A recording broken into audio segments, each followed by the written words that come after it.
மாதிடம் கொண்டோருக்கும் மனத்திடம் எல்லாருக்கும் ஜோதிடத்தாலே வாழ்வில் சுகத்தினை ஊட்டுகின்ற சிவல்புரி சிங்காரத்தின் சிறந்தாழ்ந்த வணக்கங்கள். மன்மத புத்தாண்டு மகிழ்வோடு பிறக்கிறது. நன்மைகளை நமக்களிக்க நாம் அதனை வரவேற்போம். உச்சகுரு ஆதிக்கத்தோடு இந்த ஆண்டு பிறப்பதனாலே அச்சமில்லாத வாழ்க்கை அனைவருக்கும் அமையும் என்று நம்புவோம். பிறக்கின்ற ஆண்டுக்கு பெயர் மன்மத. இதற்கு முன்னாலே பிறந்த ஆண்டு ஜெய ஆண்டு சிலருக்கு ஜெயத்தை கொடுத்தது, சிலருக்கு பயத்தை கொடுத்தது. இந்த மன்மத ஆண்டு எப்படி இருக்கும் என்பதை பற்றி நீங்கள் அறிந்து கொள்ள வேண்டும். ஆண்டின் பெயர் மன்மதன் என்று வருவதனாலே மன்மதனை பற்றி நீங்கள் எல்லாம் அறிந்து வைத்திருப்பீர்கள். கரும்பு வில்லை கையிலே வைத்திருப்பவன், ரதியை மணந்தவன், இனப்பெருக்கத்திற்கு உள்ளவன். சகல சீவராஜிகளுக்கும் இனப்பெருக்கம் வேண்டும் என்று சொன்னால் காதல் அரும்ப வேண்டும், அன்பு அரும்ப வேண்டும், வாழ்க்கை வளமாக அமைய வேண்டும் என்றால் மன்மதனின் அருள்தான் வேண்டும். அப்படிப்பட்ட இந்த ஆண்டு பிறக்கின்ற பொழுதே அத்துணை பேருக்கும் சகல யோகங்களையும் வழங்குகின்ற விதத்தில் குருச்சந்திர யோகத்தோடு குருவினுடைய ஓரையிலே பிறக்கின்றது. பிறக்கும் இந்த புத்தாண்டு பணப்பெருக்கத்தையும் மக்களுக்கு கொடுக்கும், அதே நேரத்தில் இனப்பெருக்கத்தையும் மக்களுக்கு கொடுக்கப் போகின்றது. இந்த ஆண்டுக்கென்று இடைக்காட்டு சித்தர் என்ற ஒரு சித்தர் பாடல் எழுதி வைத்திருக்கின்றார். 60 தமிழ் ஆண்டுகளுக்கும் உரிய பாடலிலே இந்த மன்மத ஆண்டுக்கென்று வருகின்ற பாடலை நீங்கள் அறிந்து கொள்ள வேண்டும். என்ன பாடல் என்று சொன்னால், மன்மதத்தில் மாறியுண்டு வாழும் உயிர் எல்லாமே நன்மை மிகும், பல்பொருளும் நன்னுமே மன்னவரால் சீனத்தில் சண்டையுண்டு, தென் திசையில் காற்று மிகும் காணப்பொருள் குறையும் காண் என்று அதிலே வருகின்றது. அதாவது முதல் வார்த்தையே மன்மதத்தில் மாறியுண்டு என்று வருகின்றது. மாறி என்று சொன்னால் மழை என்று பொருள். நல்ல மழைவளம் இருக்கும். புல் பூண்டு முதல் விலங்குகள், பறவைகள், உயிர்வாழ் இனங்கள் அத்தனை பேருக்கும், மக்கள் அனைவருக்கும், சகல உயிர்களுக்கும் எல்லா விதமான நலன்களும் வளங்களும் கிடைக்கும் என்று அதிலே குறிப்பிடப்பட்டிருக்கின்றது. அதே நேரத்திலே நாடாளும் நபர்களுக்கோ போர்க்குணம் அதிகரிக்கும். பக்கத்து நாடுகளிலே சில சச்சரவுகள் உண்டாகுமாம். வருட கடைசியிலே தென் திசையிலே புயல் உண்டாகி அதனாலே அரிய விளைபொருள்கள் மூலப்பொருளாக இருப்பவைகள், அதே நேரத்தில் மூலிகை செடிகள் எல்லாம் கூட சேதமடைய வாய்ப்பு உண்டு என்று குறிப்பிட்டிருக்கின்றார்கள். இந்த புத்தாண்டிலே ராஜாவாக யார் இருக்கிறார்? சனி பகவான் இருக்கின்றார். சனி பகவான் ராஜாவாக விளங்குகின்றார். அதே நேரத்தில் அவருக்கு பகைவனாக செவ்வாய் இருக்கிறாரே, அவர் மந்திரியாக விளங்குகின்றார். ராஜா சனி, மந்திரி செவ்வாய், சேனாதிபதி சந்திரன், சசியாதிபதி சுக்கிரன், அதாவது பிரஜைகள் மக்களுக்கு அதிபதி சுக்கிரன். எனவேதான் கல்யாணங்கள் நிறைய நடக்க வாய்ப்பு உண்டு. இனப்பெருக்கமும் ஏற்படக்கூடிய சூழ்நிலை இருக்கும். கல்யாணமாகாத முதிர்கன்னி இருக்கும், காளையருக்கும் இந்த ஆண்டு ஒரு பொன்னான ஆண்டாக, மகிழ்ச்சி தரும் ஆண்டாக அமையப் போகின்றது. அதற்கு பின்னாலே தானியாதிபதியாக புதன் விளங்குகின்றார். ராஜாதிபதியாக சூரியன் விளங்குகின்றார். ஒவ்வொரு கிரகங்களுக்கும் இன்னென்ன பொறுப்புகள் என்று வழங்கப்பட்டிருக்கின்றது. அந்த பொறுப்புகளுக்கு ஏற்ப அவர் நம்முடைய ராசியிலே எப்படி சஞ்சரிக்கிறாரோ அவைகளுக்கேற்ப பலன்கள் நடைபெறும். இந்த ஆண்டு பிறக்கின்ற நாள் செவ்வாய்க்கிழமை. எனவே செவ்வாயினுடைய ஆதிக்கத்தை வரக்கூடிய அவிட்டம் நட்சத்திரமும் அன்றைக்கு இருக்கின்றது. எனவே செவ்வாய்க்குரிய ராசியாக விளங்கும் மேசராசிக்காரர்களுக்கும் விருச்சிக ராசிக்காரர்களுக்கும் இந்த பிறக்கின்ற மன்மத புத்தாண்டு மகிழ்ச்சியை அதிகம் கொடுக்கப் போகின்றது. அந்த 2 ராசிக்காரர்களும், அதாவது மேஷம் விருச்சிகம் ஆகிய ராசிகளிலே பிறந்தவர்கள் பொன்னும் பொருளும் போற்றுகிற செல்வாக்கும் இன்னும் பெருகி இயல்பாக வளம் பெறுவார்கள். அவர்களுடைய வாழ்க்கை தேவைகள் பூர்த்தியாகும். வரலாற்றில் இடம்பெறும் விதத்திலே சாதனை நிகழ்த்தி அவர்கள் ஒரு மிகப்பெரிய சரித்திரம் படைக்கப் போகின்றார்கள். அது மட்டுமல்ல, பிறக்கின்ற அடிப்படையிலே பார்க்கின்ற பொழுது உச்சகுருவாக இருக்கின்றார். குருவுக்குரிய நட்சத்திரம் என்ன என்றால் விசாகம், புனர்பூசம், பூரட்டாதி. அதே நேரத்தில் குரு ஓரையிலும் பிறக்கின்றது. எனவே இந்த 3 நட்சத்திரங்களில் பிறந்தவர்களுக்கும் முத்தான வாழ்க்கை அமையும். அதற்காக மற்ற ராசிக்காரர்கள், மற்ற நட்சத்திரத்தில் பிறந்தவர்களெல்லாம் கவலைப்பட வேண்டியதில்லை. அவரவர்கள் சுய ஜாதகத்திற்கு ஏற்ப புத்தாண்டு ஜாதகத்தோடு ஒப்பிட்டு பார்த்து உங்களுக்குரிய தெய்வ வழிபாடுகளை நீங்கள் தேர்ந்தெடுத்து வழிபட்டால் பரிகாரங்கள் மூலமாக உங்களுக்கு பலன்கள் நிறையவே கிடைக்கும். இந்த புத்தாண்டு என்னென்னவெல்லாம் செய்யும் என்றால், மக்களுக்கெல்லாம் நல்ல வசதி பெருகும், ஆன்மீக நாட்டம் அதிகரிக்கும். அது மட்டுமல்ல, ஆண்டின் தொடக்கத்திலே முதல் நாளிலே அவர்களுடைய உள்ளங்கையிலே அவர்கள் கண்விழித்து பார்க்க வேண்டுமாம். வலம்புரி சங்கு இருந்தால் அதிலே நீங்கள் முதல் விழிக்கலாம். பிறகு தெய்வத்தினுடைய திருவுருவ படங்களிலே நீங்கள் வெளிக்கலாம். அதிலே வலம்புரி சங்கிலே காசு பணங்களை எல்லாம் கொட்டி வைத்து அதை பார்த்து மகிழலாம். கனிவர்க்கத்திலேயாம் பரப்பி வைத்து கனிவான வாழ்க்கை அமைய அதிலும் நீங்கள் விழிக்கலாம். எல்லாவற்றிற்கும் மேலாக பிறக்கின்ற ஆண்டிலே ராஜாவாக சனி விளங்குவதால் முதலிலே ஆனைமுகப் பெருமானை வழிபாடு செய்ய வேண்டும்.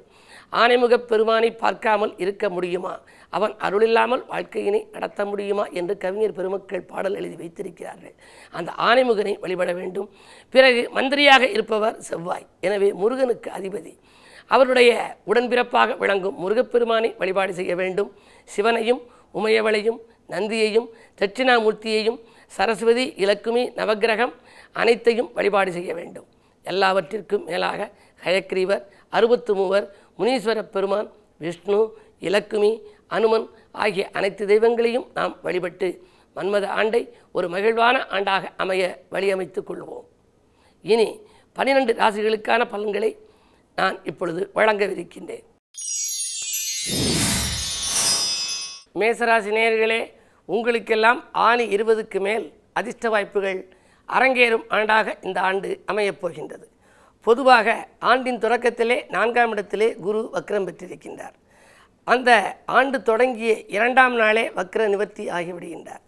பிறகு அந்த குரு 5/7/2015 ஆனி 20ஆம் தேதி 5ஆம் இடத்திற்கு செல்கின்றார். அப்பொழுதுதான் உங்கள் ராசியை பார்க்கப் போகின்றார். அதற்கு முன்னதாக குருவினுடைய பார்வை 8, 10, 12 ஆகிய இடங்களிலே பதிவாகின்றது. 8ஆம் இடத்திலே குருவின் பார்வை பதிவதனாலே ஆண்டின் தொடக்கத்தில் இழப்புகளை எல்லாம் ஈடு செய்வீர்கள். வருமானம் திருப்திகரமாகவே இருக்கும். 10ஆம் இடத்தை குரு பார்ப்பதனாலே தொழில் வளம் மேலோங்கும். பழைய தொழில்களை வைத்துக் கொள்ளலாமா இல்லை புதிய தொழில் தொடங்கலாமா என்ற சிந்தனை மேலோங்கும். உத்தியோகத்தில் இருப்பவர்கள் விஆர்எஸ் பெற்றுக்கொண்டு விரும்பியபடியே சுயதொழில் செய்யக்கூட முன் வருவார்கள். 12ஆம் இடத்தை குரு பார்ப்பதனாலே பயணங்களால் உங்களுக்கு நல்ல பலன்கள் கிடைக்கப் போகின்றன. புது முயற்சிகளில் வெற்றி கிடைக்கும். ஆரோக்கியம் சீராகி ஆனந்தப்படுத்தும். ஆனி 20க்கு பின்னாலே உங்கள் ராசியை முழுமையாக குரு பார்ப்பதால் குரு பார்க்க கோடி நன்மை என்பதற்கு ஏற்ப தொட்ட காரியங்களில் வெற்றி பெறும். துணையாக இருப்பவர்கள் தோள் கொடுத்து உதவுவார்கள். உங்கள் கட்டளைக்கு அடிபணிந்து நடப்பவர்கள் கூட கண்ணியமாக நடந்து கொள்வார்கள். 9ஆம் இடத்தை குரு பார்ப்பதால் தந்தை வழியில் ஏற்பட்ட விரோதங்கள் விலகும். பூர்வீக சொத்து தகராறுகள் அகலும். லாபஸ்தானத்தை குரு பார்ப்பதால் எதிர்பார்த்த அளவுக்கு லாபம் கிடைக்கும். அடுத்து வரக்கூடிய 8/1/2016 அன்று ராகு கேதுக்களின் பயிற்சியும் இருக்கின்றது. 5லே ராகுவும் அதே நேரத்தில் 11இல் கேதுவும் சஞ்சரிக்கின்றார்கள்.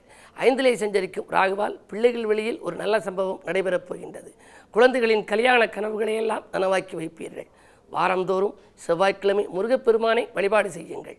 சிறப்பு வழிபாடாக வைத்தீஸ்வரன் கோயிலுக்கு சென்று வைத்தியநாதர் தையல் நாயகியை வழிபட்டு வாழ்க்கையை வளமாக்கிக் கொள்ளுங்கள்.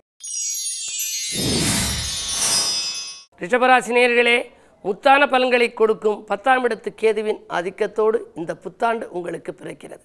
பிறக்கின்ற பொழுது சுக்கிரபலம் நன்றாக இருக்கிறது. உங்கள் ராசியிலேயே சுக்கிரன் வீற்றிருக்கிறார். எனவே ஆடை ஆபரண சேர்க்கை அதிகரிக்கும். அந்நிய இனத்தார் மதத்தாரின் ஒத்துழைப்போடு நல்ல காரியங்கள் பலவும் செய்ய முன்வருவீர்கள். குரு 3ஆம் இடத்திலே சஞ்சரிக்கின்றார். சஞ்சரிக்கும் குருவினுடைய பார்வை 7, 9, 11 ஆகிய இடங்களிலே பதிவாகின்றது. எனவே கல்யாண கனவுகள் நனவாகும். வரன்கள் வாயில் தேடி வரப்போகின்றன. 9ஆம் இடத்தை குரு பார்ப்பதால் பிதிராட்சிய சொத்துக்களால் ஏற்பட்ட பிரச்சனைகள் அகலும். பங்காளி பகை மாறும். அதே நேரத்திலே லாபஸ்தானத்தை குரு பார்க்கிறார். எனவே பொருளாதார முன்னேற்றங்கிறது எடுத்த முயற்சிகளில் உங்களுக்கு வெற்றி உண்டு. ஆனி 20ஆம் தேதி குரு பெயர்ச்சிக்கு பின்னாலே அந்த குருவினுடைய பார்வை 8, 10, 12 ஆகிய இடங்களிலே பதிவாகின்றது. எனவே நீண்ட நாள் நோயிலிருந்து நிவாரணம் பெறப்போகின்றீர்கள்.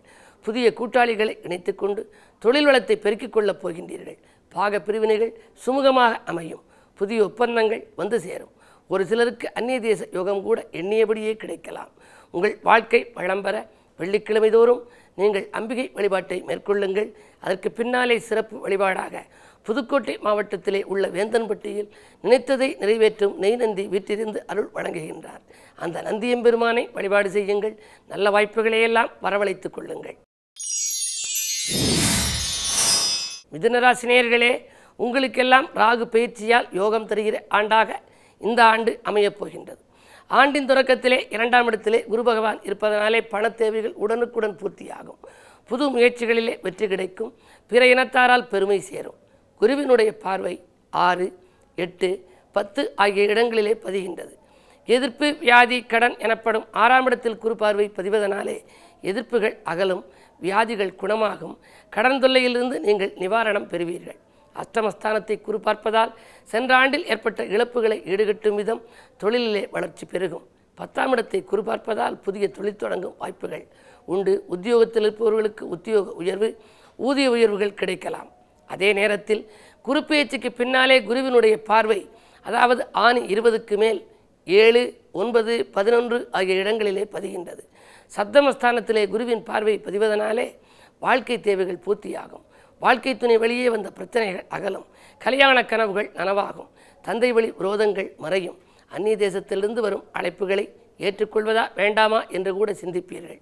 அதற்கு பிறகு வருகின்ற ராகு கேது பேச்சு மேலும் நன்மைகளை கூட்டும். 3ஆம் இடத்தில் சஞ்சரிக்கின்ற ராகு முன்னேற்றத்திற்கு வித்திடப் போகின்றது. உங்கள் வாழ்க்கை வளம் பெற நீங்கள் சிவகங்கை மாவட்டம் திருக்கோஷ்டியூருக்கு வாருங்கள். அங்குள்ள சௌமிய நாராயண பெருமாளையும் அங்குள்ள இலக்குமியையும் வழிபட்டு உங்கள் வாழ்க்கை பாதையை சீராக்கிக் கொள்ளுங்கள், நேராக்கிக் கொள்ளுங்கள். வார வழிபாடாக புதன்கிழமை தோறும் பெருமாளை வழிபட்டால் பெருமைகளெல்லாம் வந்து சேரும். கடகராசி நேயர்களே, உங்களுக்கெல்லாம் இந்த பிறக்கின்ற புத்தாண்டில் ஜென்மகுரு மாறியதும் செயலில் வெற்றி கிடைக்கும். பிறக்கின்ற பொழுதே ஜென்மத்திலே குரு, ஜென்மராமர் வனத்திலே என்பார்கள். ராமர் வனவாசம் போன பொழுது அவருக்கு ஜென்மத்திலே குரு இருந்ததாம். உங்களுக்கும் ஆரம்பத்திலே பயணங்கள் அடிக்கடி இருக்கும். காலையில் ஒரு ஊருக்கு செல்வீர்கள், மதியம் ஒரு ஊர், மாலையில் ஒரு ஊர் என்று அலைச்சல் அதிகரிக்கும். அலைச்சல் இருந்தாலும் கூட ஆதாயமும் உங்களுக்கு சிறப்பாக கிடைக்கும். ஏனென்று சொன்னால் வருடம் தொடங்குகின்ற பொழுது உங்களுக்கு 2ஆம் இடமான தனாதிபதியாக இருக்கும் சூரியன் உச்சமாக செவ்வாயோடும் புதனோடும் இணைந்திருக்கின்றார். எனவே வரவு திருப்தி தரும் ஆண்டாகவே இந்த ஆண்டை கருதலாம். வருட தொடக்கத்தில் குருவின் பரிபூர்ண பார்வை 5, 7, 9 ஆகிய இடங்களிலே பதிகின்றது.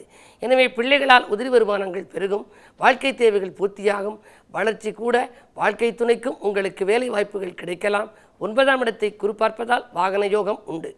குரு பெயர்ச்சிக்கு பின்னாலே, அதாவது ஆணி 20க்கு பிறகு குருவினுடைய பார்வை 6, 8, 10 ஆகிய இடங்களிலே பதிவாகின்றது. எனவே பகையானவர்களெல்லாம் நட்பாக மாறுவார்கள். இழப்புகளையெல்லாம் ஈடு செய்யப் போகின்றீர்கள். தொழிலிலே எதிர்பார்த்த அளவுக்கு லாபம் கிடைக்கும். அரசியல்வாதிகளால் அனுகூலம் உண்டு. ஒரு சிலருக்கு புதிய பொறுப்புகளும் பதவிகளும் கூட கிடைக்கலாம். ராகு கேது பேச்சியும் உங்களுக்கு யோகம் தரும் விதத்திலேயே இருக்கின்றது. இந்த ஆண்டு இனிய ஆண்டாக உங்களுக்கு அமைய சிவகங்கை மாவட்டத்தில் இருக்கக்கூடிய திருப்பத்தூருக்கு பக்கத்தில் இருக்கும் இரணியூருக்கு வாருங்கள். அந்த இரணியூரில் ஆட்கொண்டநாதர் சிவபுரந்தேவி வீட்டிலிருந்து அருள் வழங்குகின்றார். அவரை நீங்கள் வழிபடுவதோடு வாரந்தோறும் திங்கட்கிழமை அம்பிகை வழிபாட்டை மேற்கொள்ளுங்கள். பௌர்ணமி அன்றைக்கு நிலவொளியிலே கிரிவலம் வந்தால் கீர்த்தியை நீங்கள் காண இயலும். சிம்மராசி நேயர்களே, உங்களுக்கெல்லாம் வியாழனின் பார்வையால் வெற்றி கிட்டும் ஆண்டாக இந்த புத்தாண்டு அமையப் போகின்றது. ஆண்டு தொடங்குகின்ற பொழுது விரயஸ்தானத்தை குரு பகவான் உச்சம் பெற்றிருக்கின்றார். அதே நேரத்தில் அஷ்டமாதிபதியாகவும் அவர் விளங்குவதால் கெட்டவன் கெட்டிடில் கிட்டிடும் ராஜயோகம் என்பதற்கு ஏற்ப நீங்கள் திட்டமிடாமல் செய்யும் காரியங்களில் வெற்றி கிடைக்கும். திறமை மிக்கவர்கள் உங்களுக்கு பின்னணியாக இருந்து உதவிக்கரம் நீட்டப் போகின்றார்கள். குருவின் பார்வை 4, 6, 8 ஆகிய இடங்களில் பதிவாகின்றது. எனவே வீடு வாங்க வேண்டும், இடம் வாங்க வேண்டும் என்ற எண்ணங்கள் கைகூடும். 6ஆம் இடம் எதிரிகள் ஸ்தானம். எதிரிகள் சரணடையப் போகின்றார்கள். வியக்கும் அளவுக்கு உங்களுக்கு வழக்குகளில் திசை திருப்பம் ஏற்பட போகின்றது. அஷ்டமஸ்தானத்தை குரு பார்ப்பதால் சென்ற ஆண்டில் ஏற்பட்ட இழப்புகளையெல்லாம் ஈடு செய்யப் போகின்றீர்கள். புது முயற்சிகளில் வெற்றி கிடைக்கும். கடன் சுமை குறையும். குரு பெயர்ச்சிக்கு பின்னாலே உங்கள் ராசியிலேயே குரு வருகின்றார். குரு இருந்தாலும் கோடி நன்மை, பார்த்தாலும் கோடி நன்மை. இருந்தாலும் குரு பார்வை 5, 7, 9 ஆகிய இடங்களில் பதிவதால் பிள்ளைகளால் நன்மை கிட்டும். பிள்ளைகளின் வருங்கால நலன்கருதி எடுத்த முயற்சிகளிலே வெற்றி உண்டு. அதன் கல்யாண கனவுகள் நனவாகும். சப்தமஸ்தானத்தை பார்ப்பதால் விலகிச் சென்ற சொந்தங்கள் விரும்பி வந்து சேரும். 9ஆம் இடத்தை பார்ப்பதால் வாகன யோகம் உண்டு. வெளிநாட்டு பயணங்களாலும் ஆதாயம் உண்டு.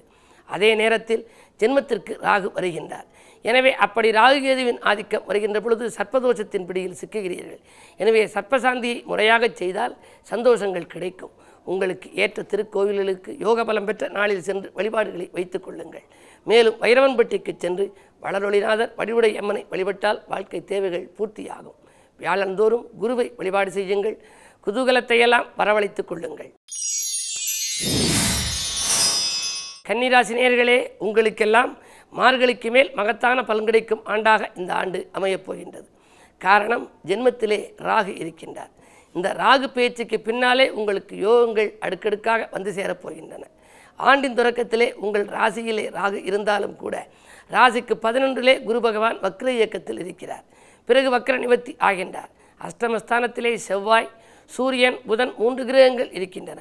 புத ஆதித்ய யோகம் இருப்பதாலே கல்வியிலே விருத்தி உண்டு. கலைத்துறையில் இருப்பவர்களுக்கெல்லாம் நல்ல பலன்கள் கிடைக்கப் போகின்றன.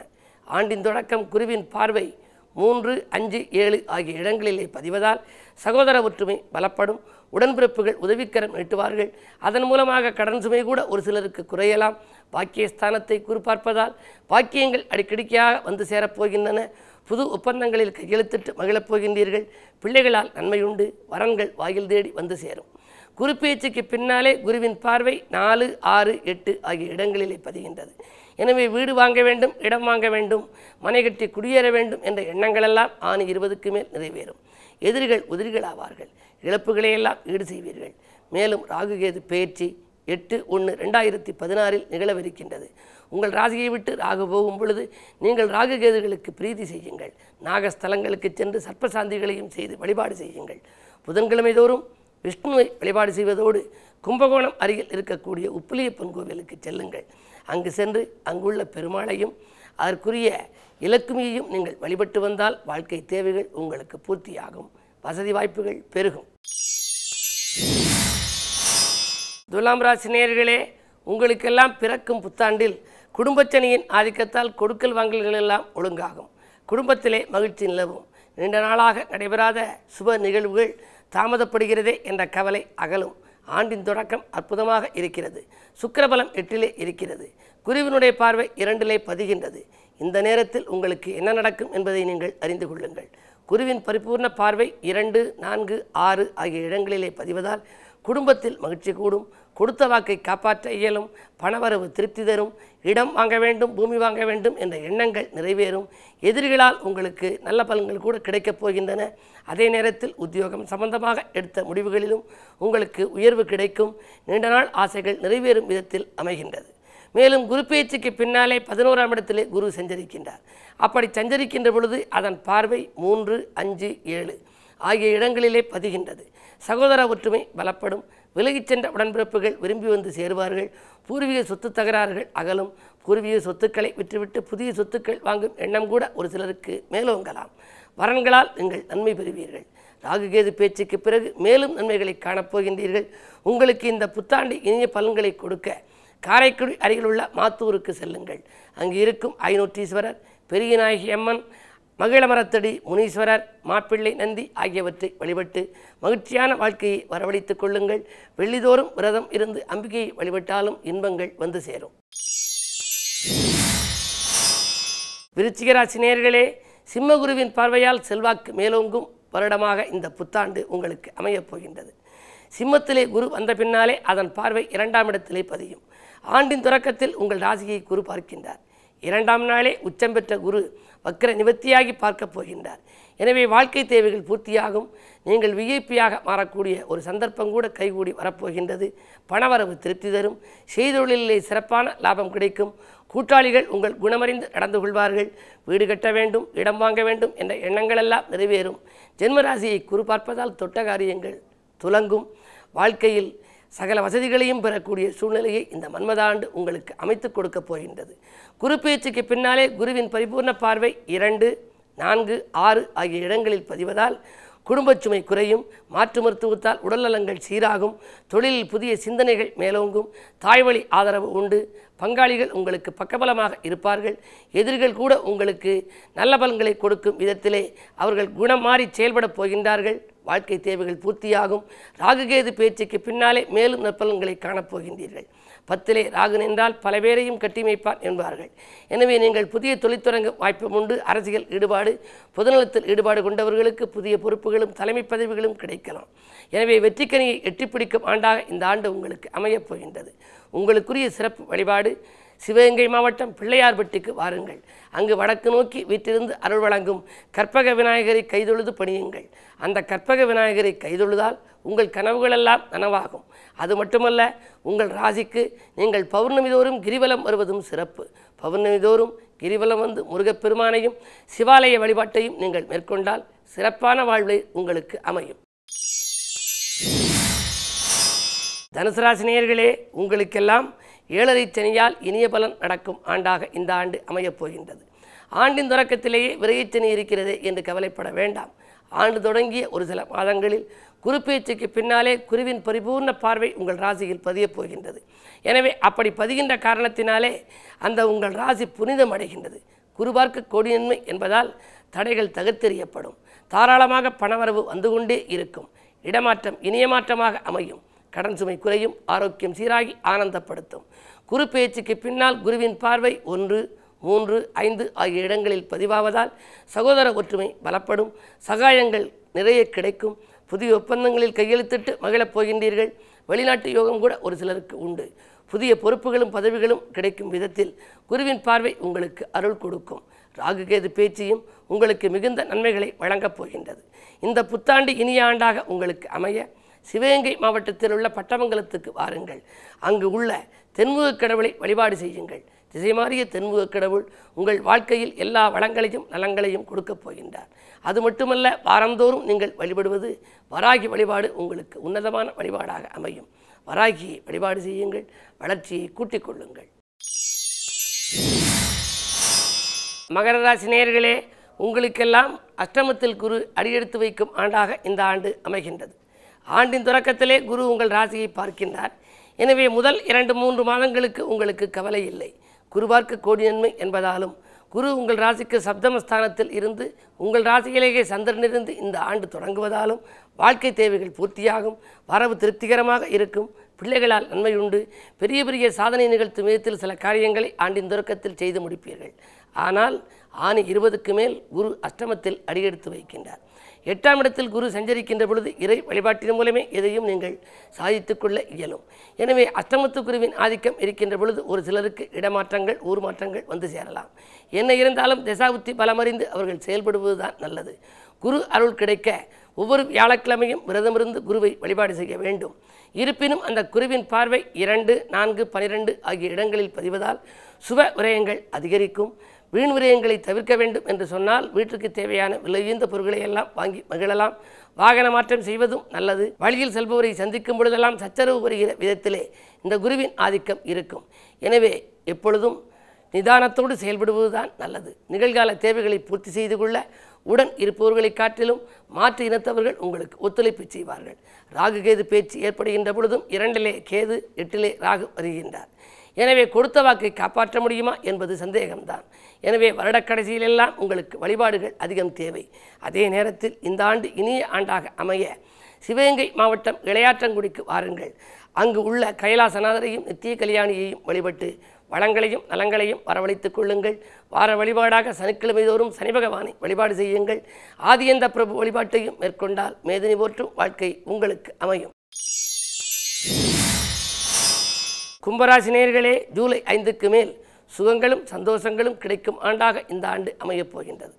ஆண்டின் தொடக்கத்திலே 6லே குரு இருக்கிறாரே என்று கவலைப்பட வேண்டாம். குருவின் பார்வை 2, 10, 12 ஆகிய இடங்களில் பதிவதால் குடும்பச் சுமை குறையும். பாகப்பிரிவினைகள் சுமூகமாக முடியும். தொழிலில் அடுக்கடுக்காக புதிய ஒப்பந்தங்கள் வந்து கொண்டே இருக்கும். என்ன இருந்தாலும் குரு பேச்சுக்கு பின்னால் நீங்கள் கொடிகட்டி பறக்கப் போகின்றீர்கள். ஆணி 20 குரு பேச்சுக்கு பின்னாலே சப்தமஸ்தானத்திலே சஞ்சரிக்கும் குருவின் பார்வை உங்கள் ராசியில் நேரடியாக பதிகின்றது. குரு பார்த்தால் கோடி தோஷ நிவர்த்தி என்பார்கள். எனவே சகல தோஷங்களிலிருந்தும் விடுபட்டு சந்தோஷங்களை வரவழைத்துக் கொள்ளப் போகின்றீர்கள். உடன்பிறப்புகள் மற்றும் உடன் இருப்பவர்களின் ஒத்துழைப்போடு வாழ்க்கை தேவைகள் பூர்த்தியாகும். பயணங்களால் பலனுண்டு. மருத்துவ செலவுகள் குறையும். ராகு கேது பேச்சின் விளைவாக ஜென்மத்திலே கேது 7லே ராகு வருவதால் சர்ப்பதோஷம் பின்னி 8/1/2016க்கு மேல் வருகின்றது. எனவே சர்ப்பசாந்திகளை முறையாக செய்து கொள்ளுங்கள். உங்கள் வாழ்க்கை தேவைகள் பூர்த்தியாக நீங்கள் ஒருமுறை திருநள்ளாறுக்கு சென்று வாருங்கள். சனி பகவானை வழிபட்டு சஞ்சலங்களை எல்லாம் தீர்த்து கொள்ளுங்கள். வார வழிபாடாக ஒவ்வொரு சனிக்கிழமையும் அனுமன் வழிபாட்டை மேற்கொள்ளுங்கள். செவ்வாய்க்கிழமை வடக்கு நோக்கி அம்பிகையை வழிபட்டு வளர்ச்சியை கூட்டிக் கொள்ளுங்கள். மீனராசி நேயர்களே, உங்களுக்கெல்லாம் சர்ப்பகிரகம் விலகியதும் சந்தோஷம் கிடைக்கும் ஆண்டாக இந்த ஆண்டு அமையப் போகின்றது. ஆண்டின் தொடக்கத்தில் உங்கள் ராசியில் கேது 7லே ராகு. ஆன்மீக நாட்டம் அதிகரிக்கும். வாழ்க்கை துணை வெளியே பிரச்சனைகள் ஏற்படலாம். குடும்பத்தில் அடிக்கடி தொந்தரவுகள் இருக்கிறது. ஒருவர் மாற்றி ஒருவருக்கு உடல் ஆரோக்கியம் பாதிக்கிறது, வைத்திய செலவு கூடுகிறது என்றெல்லாம் நீங்கள் நினைப்பீர்கள். என்ன இருந்தாலும் 2ஆம் நாளே குரு வக்ர நிவர்த்தியாகி உங்கள் ராசியை பார்ப்பதால் ஓரளவு நல்ல பலன்கள் வந்து கொண்டே இருக்கும். நண்பர்களின் ஒத்துழைப்பு கிடைக்கும். 9ஆம் இடமும் 11ஆம் இடமும் புனிதம் அடைவதால் வாகன யோகம் உண்டு. பயணங்களால் பலன் கிடைக்கும். கட்டிய வீடு பாதியில் இருக்கிறதே என்ற கவலை கூட மாறும். அதே நேரத்தில் குருப்பெயர்ச்சிக்கு பின்னாலே ஆணி 20க்கு மேல் குருவினுடைய ஆதிக்கம் 6ஆம் இடத்திற்கு வருகின்றது. அதனுடைய பார்வை 2, 10, 12 ஆகிய இடங்களில் பதிகின்றது. எனவே சுப விரயங்கள் அதிகரிக்கும். சொல்லை செயலாக்கி காட்டுவதில் கொஞ்சம் அரிதாக இருக்கலாம். புதிய முயற்சிகளுக்கு பிற இனத்தாரின் ஒத்துழைப்பு உங்களுக்கு தேவைப்படும். தொழில் மாற்ற சிந்தனைகள் மேலோங்கலாம். உத்தியோகத்தில் இருப்பவர்களுக்கு இடமாற்றம், ஊர் மாற்றம், ஒரு சிலருக்கு நாடு மாற்றங்கள் கூட வரலாம். வரும் மாற்றங்களை ஏற்றுக்கொள்வது உங்கள் சுய ஜாதகத்தை பொறுத்து இருக்கின்றது. ராகுகேது பேச்சு நன்மையை அளிக்கும். 6லே ராகு வருவதால் அஷ்டலட்சுமி யோகம் செயல்படலாம். எனவே 8/1/2016க்கு மேல் பணப்புழக்கம் அதிகரிக்கும். பாராட்டும் புகழும் கூடும். இனத்தார் பகை மாறும். எடுத்த காரியங்கள் இந்த ஆண்டில் வெற்றி பெற நீங்கள் திருச்சி அருகில் உள்ள திருப்பட்டூர் பிரம்மா கோவிலுக்கு செல்லுங்கள். பிரம்மதேவரை வழிபட்டு பிரச்சனைகளை எல்லாம் நீங்கள் தீர்த்து கொள்ளுங்கள். வார வழிபாடாக ஒவ்வொரு வியாழக்கிழமையும் குருவை வழிபட்டால் குதூகலங்கள் உங்களுக்கு வந்து சேரும். தந்தி தொலைக்காட்சி நேயர்கள் அத்தனை பேருக்கும் எனது இனிய புத்தாண்டு நல் வாழ்த்துக்கள். வணக்கம்.